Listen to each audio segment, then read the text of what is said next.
não tem sossego. Você tá lá no seu dia de folga, passeando no shopping, e de repente uma pessoa começa a gritar que o bebezinho dela desmaiou. Como é que você faz para atender uma criança inconsciente no ambiente extra-hospitalar? É sobre isso que a gente vai falar hoje. Meu nome é Renata Dionísio e a aula de hoje é suporte básico de vida.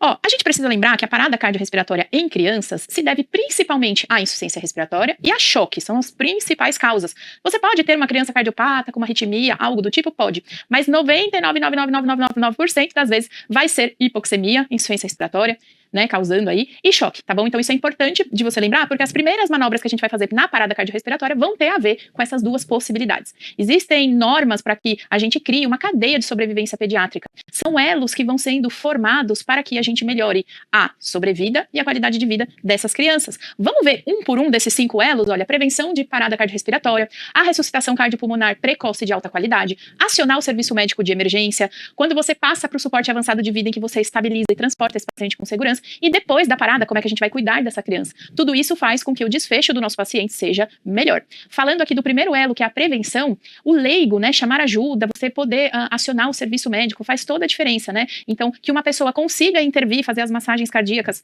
mesmo se não for um profissional da saúde, frente à possibilidade ou realmente a parada cardiorrespiratória, ou que ele consiga entender que ali ele precisa só fazer a ventilação de resgate, isso faz toda a diferença. Então, a educação tem a ver com esse primeiro elo aí. Falamos também do segundo elo, que é a RCP de alta qualidade, né? Então, tem uma frequência específica, uma profundidade em que você faz a compressão torácica, a ventilação que não pode ser nem excessiva e nem hipoventilação, né? Todos esses fatores vão dizer pra gente que a nossa ressuscitação está caminhando para o desfecho certo, né? E deixa eu passar aqui do outro ladinho para você ver, ó. O terceiro elo, acionar o serviço médico. A gente sabe que chamar ajuda faz parte da cadeia de sobrevivência, tanto no ambiente extra-hospitalar, em que você aciona, por exemplo, o SAMU, como no ambiente intra-hospitalar. Porque dentro do hospital tem o time de resposta rápida, em que quando você, por exemplo, tem uma parada cardiorrespiratória na enfermaria pediátrica, a enfermagem aciona esse time de resposta rápida, em que ele já é um time de pessoas que está capacitado para atender essa criança. É óbvio que você vai lá começar os primeiros cuidados, mas ter time dentro do hospital faz toda a diferença, né? Esse atendimento aumenta a qualidade.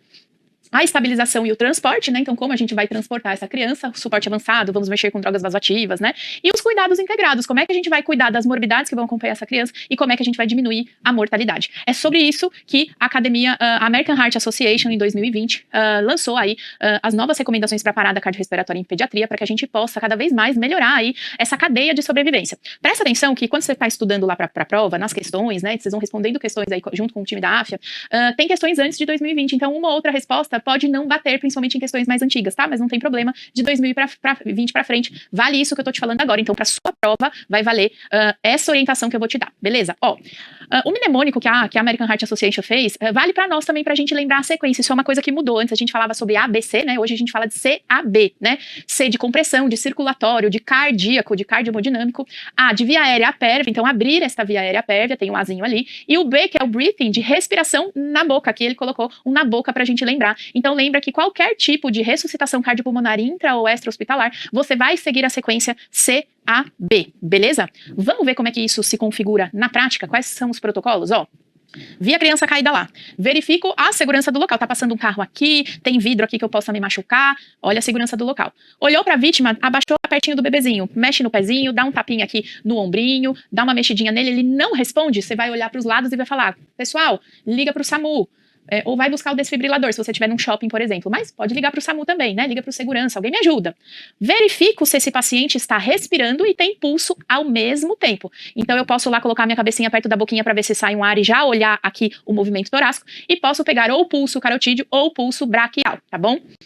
A gente tem no máximo aí 10 segundos para fazer isso, tá? E aí vem aí as possibilidades. Olha a primeira possibilidade. Eu estou palpando um pulso, estou vendo aqui o coração bater, né? Mas eu estou vendo essa criança respirar. Então, ó, se houver pulso palpável acima de 60 batimentos por minuto ou mais, mas a respiração é ausente ou inadequada, eu faço respiração de resgate a cada 2 ou 3 segundos, que vai dar mais ou menos 20 a 30 respirações por minuto, tá bom?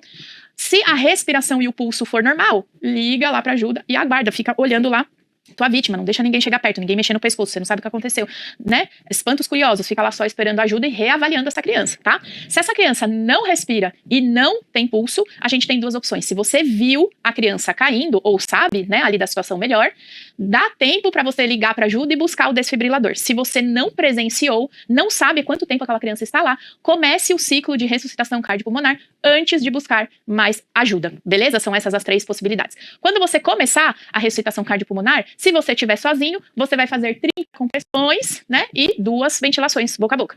Se você tiver em 2 pessoas, 15 compressões para 2 ventilações boca a boca. Eu já vou explicar para vocês aí todo esse posicionamento que ela tá fazendo, tá? Lembrar que a cada 2 minutos ou 5 ciclos, a gente precisa reavaliar essa criança, ver se voltou o pulso, se tá respirando, se o DEA já chegou, se alguém já ligou para ajuda e assim por diante, tá bom? Falando aí das compressões torácicas, da RCP de alta qualidade, que é um dos nossos elos da cadeia de sobrevivência, ó, lembrar que a gente faz compressão via aérea e respiração, né? A frequência de compressão entre 100 a 120 por minuto. Quando você vai fazer o pause, eu recomendo fortemente que os pediatras façam o pause, mesmo se o seu dia a dia não for exatamente plantão, uma vez na vida você dá um plantão ali e outro acolá, né? Mas seu plano é, sei lá, radiologista, seu plano seu plano é ficar no consultório, seu plano é só ser pediatra de internet e falar sobre sono, tanto faz. Faça o pause, vale muito a pena, porque as emergências podem acontecer em qualquer ambiente. Então eles falam assim, olha, lembra da música do Staying Alive, né? E tem aquele ritmo que você vai seguir, beleza? 100 a 120 por minuto. Se você fizer menos, vai oxigenar menos o tecido miocárdico. Se você fizer para mais, não dá tempo de encher o coração. Então, mais ou menos isso. A profundidade da compressão é de 4 a 6 centímetros, dependendo se a criança for um lactente ou se for uma criancinha menor, tá? Maior. No bebezinho pequenininho, né, no menorzinho de 1 ano, você pode usar os 2 dedinhos e fazer lá bem verticalizado, abaixo da linha mamilar, entre as tetinhas do bebê um pouquinho para baixo. Se for uma criança maior, você pode usar uma mãozinha ou 2 mãozinhas no terço inferior do externo, tá bom? Lembrar que se você tiver com alguém 15 para 2, se você estiver sozinho, faz bastante massagem para depois ventilar, lembrando da sequência CAB. Vamos revisar tudo isso, ó. RCP de alta qualidade, compressão torácica na frequência adequada, compressão torácica na profundidade adequada, permite o retorno do tórax à posição de repouso, minimiza as interrupções entre as compressões, então caso você vai trocar, chega uma outra pessoa para te ajudar, não leve mais que 10 segundos, e evitar ficar respirando na boca da criança excessivamente. A gente vai manter lá 30 para 2, 15 para 2, tá bom? Olha aqui como é que a gente faz, ó, vamos começar por esse aqui, bebê caído. Bebê, tô fazendo uma cosquinha aqui no pezinho dele, pode dar um tapinha no ombro. Já olhei aqui, ó, nessa figurinha aqui do meu outro lado, que tô tentando palpar o pulso dele ali e tô tentando ver se ele tá respirando. Não está respirando. Vou fazer o quê? Vou começar a ressuscitação cardiopulmonar. Pode ser desta forma aqui, ó. Quando o bebê é muito pequenininho, você usa as 2 mãos, os 2 dedinhos ali, abaixo da linha intermamilar. Ou desse outro formato aqui, ó, que é você pegar o bebezinho por aqui, uma pessoa fica pra cá e a outra fica só ventilando lá. A gente geralmente usa isso muito na UTI, né? Quando tem alguma parada de um bebê pequeno, é mais fácil, cansa menos, né? Mas você tem que estar em 2, porque você não pode ficar virando o bebê e nem trocando de posição, né? Mas você poderia fazer dessa forma se tiver alguém lá ventilando. E pra ventilar, ó, não esqueça, né? Deixa eu passar aqui pra você ver a figura. Ó, estendi o queixo, né? A mandíbula veio pra frente pra essa via aérea abrir, tá bom? E aí, no bebê menor, até 1 ano, geralmente você pega boca e nariz tudo junto, certo? Presta atenção nisso que eu te falar, que é o que vai cair na prova. Essa sequência sempre cai. Olha aqui comigo. Ó, checa se o bebê tá respirando ou não. Chama por ajuda e já manda alguém trazer o DEA. Checa o pulso central e a respiração ao mesmo tempo, por no mínimo 5, no máximo 10 segundos. Se o pulso estiver ausente e a criança não respira ou respira de maneira irregular, que é o gasping, começa a compressão torácica e respiração boca a boca. Esse aqui é o resumo de como você vai atender uma criança no ambiente extra-hospitalar. Beleza? Chegou o DEA, veio lá o segurança do shopping e trouxe o DEA para você. O que é o DEA, né? O DEA é o desfibrilador externo automático, em que ele avalia o ritmo cardíaco e vê se a gente pode usar o choque como forma de reverter essa parada. Os ritmos mais frequentes em pediatria são bradicardia e assistolia, que são ritmos não chocáveis. Mas vale a pena você colocar o DEA, porque pode ser um ritmo chocável, pode ser uma criança em fibrilação ventricular, taquicardia ventricular, você não sabe o histórico. Então coloque o DEA, posicione as fases do DEA, ele vai analisar o ritmo, ele vai ver se tem um ritmo chocável, ele vai aplicar um choque basal ali, com Joule basal. Depois disso, você reinicia as compressões. Se ele detectar um ritmo não chocável, ele vai te mandar reiniciar a compressão. É um aparelhinho que na hora que você coloca na criança, ele fala com você, né? Olha, preparar para choque, todo mundo se afaste, choque feito, reinicia a RCP, tá? E aí você mantém a pazinha lá dele, tá bom? Você mantém a monitorização, ele vai reavaliar a cada 2 minutos, você vai continuar até o pessoal do serviço médico especializado chegar ou a vítima acordar, tá bom? Então olha como é que é a ideia, né? Você põe lá a plaquinha aqui embaixo e aqui em cima, e o aparelhinho aqui vai te falando o que você tem para fazer, ele vai te lembrar que você tem que afastar, as pessoas têm que afastar para dar o choque, tudo isso, tá? Ufa, estamos acabando, ó. Vamos juntar tudo, só pra gente ver esse algoritmo aí bem certinho, pra você nunca mais errar isso, tá? Ó, parada cardiorrespiratória, a vítima tá inconsciente. E na prova vai ser fácil, porque o cara tem que te contar o que ele quer, né? Ele precisa te explicar ali o que ele tá achando que você precisa fazer. Verifica a segurança do local. A vítima não responde. Você deu lá um tapinha no bebezinho, ele não responde, né? Que é verificar a responsividade. Não responde, você vai gritar para alguém ligar para o serviço médico e trazer o DEA, tá bom? Por celular, se for apropriado, tá? Verifique se não há respiração ou há somente gasping, verifique o pulso. Então, verifica o pulso e respiração simultaneamente. E aí a gente tem 3 possibilidades, lembrou disso? Respiração normal e o pulso tá normal, a criança só tá lá deitadinha de olho fechado, talvez o nível de consciência rebaixou por algum motivo que a gente não sabe. Aguarda o serviço médico, tá bom? Monitora ali a criança até o serviço médico chegar, porque pode ser que ela pare ali em alguns minutos, tá bom? Outra possibilidade aqui do meu lado, ó. Ela tem pulso acima de 60, mas a respiração não existe. Ela tá lá paradinha, não sei o que aconteceu, tá?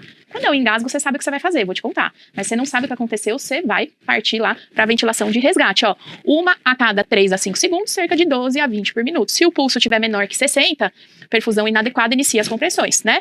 Já ativa o serviço médico e continue a ventilação verifica o pulso a cada 2 minutos, então você vai reavaliando. Os estudos, né, falaram assim pra gente, ó, essa daqui era a recomendação até 2020, os estudos falaram assim, pessoal, a taxa de ventilação assistida recomendada deve ser aumentada para uma ventilação a cada 2 a 3 segundos, entre 20 e 30 segundos por minuto. Então eu tô te posicionando aqui o que mudou, porque pode ter uma questão que fala isso. Qual foi a principal mudança em relação o ARRA antes de 2020. Então, antes de 2020, a gente ventilava menos, né? A gente falava entre 12 a 20. Agora, a gente fala entre 20 a 30 por minuto. Cuidado com essa pegadinha, tá? Questões de 2020 para cá, essa é a resposta certa. Então, essa é a nossa outra opção. A criança não tem pulso, a criança tem pulso, mas ela não tá respirando, tá? A gente vai lá fazer as ventilações de resgate. Agora, o terror, o cenário horroroso. Sem respiração, ou apenas o gasping, e sem pulso, tá? Você presenciou? Não presenciei, a grande maioria, né? Se você presenciou, você pode gastar um tempo ali ativando o SAMU, se você já não ativou, e indo lá buscar o DEA se você já não mandou alguém vir, tá? Mas não presenciado, que a grande maioria, alguém te chama no meio lá do Kipocó, se você estiver sozinho, você vai começar as compressões 30 para 2 respirações, se tiver 2 pessoas, 15 para 2 respirações. Usar o DEA assim que possível, tá bom? Após cerca de 2 minutos, se ainda estiver sozinho, acione o serviço e busque o DEA se ainda não tiver feito isso. Beleza? Tranquilo? Então, ó, sabe aquela revisãozinha que eu falo com vocês? 30 segundinhos? Vamos ver aqui de novo, ó. Você tem algumas opções. Você checa a segurança do local, você checa se a criança tá respondendo, você checa pulso e respiração ao mesmo tempo, e aí nós temos 3 possibilidades, né? Se ela tem pulso e tá respirando, vou aguardar e ficar lá olhando a criatura. Vou até alguém chegar e vou reavaliando. Se ela não tem pulso e não respira, vou fazer a RCP, tá? Se ela tem pulso, mas não tá respirando, eu vou fazer as ventilações de resgate, que é o detalhezinho que mudou de 2020 pra cima, em que a gente ventila aí de 20 a 30 por minuto. Fechou? Fácil, né? Agora, olha comigo, vamos ver como é que isso vai cair na prova pra você. Ó, antes de eu te falar de questão, deixa eu só te lembrar uma coisinha, que é o engasgo, que isso pode cair pra você no suporte básico de vida. Então, olha só, a gente tem a pessoa grande, nosso paciente grande ou nosso adulto, em que você vai dar 5 tapas nas costas, tá? E 5 compressões abdominais, sendo que você vai fazer essa mãozinha assim, ó, viradinha pra baixo, e a outra aqui em cima, e você vai fazer um J pra trás e pra cima, tá bom? E a criancinha pequena, que eu vou te mostrar aqui com mais detalhes, ó, que é o que mais cai em prova, em que você dá 5 tapinhas entre as escápulas, lembrando que a criança que você vai fazer esta manobra, minha gente, é a criança que não chora, não tosse, não respira, tá? Não vai manobrar a criança que tá mamando e tá tossindo, pelo amor de Deus. Esse daqui é pra criança engasgada, a via aérea obstruída, não sai som, lembra disso, tá? 5 tapas nas costas, tá bom? Se a criança não voltar, você desvira e faz lá 5 compressões torácicas. Lembra que no engasgo a gente não faz nada em relação à via aérea, não fica soprando, não fica pondo o dedo. Pra prova, se ela falar assim, mãezinha, estava amamentando, de repente o seu filho fica roxo e não consegue respirar, não emite choro, o que fazer? Número 1, colocar o dedo dentro da boca. Não pode, não façamos aí avasculhamento oral e a gente vai fazer as 5 compressõezinhas, tá bom? Essa é a manobra do engasgo. Na criança grande, o que eu queria lembrar pra vocês é essa cara do engasgo universal que a gente fala, né? Tanto na criança grande quanto no adulto, em que a criança coloca as 2 mãos no pescoço e não emite nenhum som. Se te contarem isso na prova, ou se, por exemplo, você presenciar isso na vida real, né? A gente já sabe que essa pessoa está engasgada. Quando você tiver um momento aí que você quer ver um pouco de realidade, aí quer distrair um pouco a mente, né? Porque a gente é assim, a gente distrai a mente vendo coisa de medicina também. Olha no YouTube pra você ver quanta gente se desengasga usando essa manobra, comprimindo na bancada, comprimindo na cadeira, fazendo essa compressão aqui do estômago, né, abaixo do externo, é coisa de doido. Então, isso aqui você também, eventualmente, pode ser que caia pra você. E agora, vamos pra questão que eu quero ver se você tá manjando. Ó, você que tá no Revalida, tá? Vou pegar aqui uma questão pra você ver como é que é. Ela é de 2019, né? Mas você vai ver que a resposta dá pra gente usar pra aprender alguma coisa. Você tá fazendo compras no shopping e encontra um escolar aparentando ter entre 8 e 9 anos deitado no chão e parece inconsciente. Esse é o quadro clássico aí que vai cair na prova pra você. Diante desse cenário, seguindo as diretrizes da ressuscitação 2015-2020, a gente vai usar de 2020 pra frente pra responder. Chama por ajuda e solicita o DEA, afasta curiosos, checa pulso carotídeo e logo após checar respiração e se ausentes, inicia as compressões torácicas 30 para 2, avalia a responsividade, se não não responde, chama por ajuda e solicita o DEA, checa pulso, carotídeo e respiração simultaneamente e, se ausentes, inicia a compressão torácica 30/2. Olha só a letra C. Afasta curioso, checa pulso, carotídeo e logo após checar a respiração e, se presente, solicita ajuda para quem tem carro, transporta a vítima, nada a ver essa aqui, né? Leva pro pronto-socorro a vítima parada no seu carro, pegue meia hora de trânsito em São Paulo. Letra D. Avalia a responsividade da vítima, se não responde, chama por ajuda 192 e solicita o DEA, checa pulso, carotídeo e respiração de modo simultâneo e, se ausentes, inicia a compressão torácica na proporção 15/2. Se você tiver dispositivo de barreira, se não possuir esse dispositivo, mantém somente as compressões torácicas. Vamos revisar a nossa questão? Ó. Primeira coisa é checar a segurança do local, ver se a vítima responde, chama ajuda, solicita o DEA, checa pulso e respiração simultaneamente. Como ele não tinha, a gente faz RCP. Se você começar ela sozinha, é 30/2 e não 15/2. Um outro ponto interessante que essa questão trouxe pra gente, isso no pós-pandemia fez muito sentido, né? Que se você não tiver o dispositivo de barreira, você poderia escolher não fazer a respiração boca a boca, tá? Não tem problema.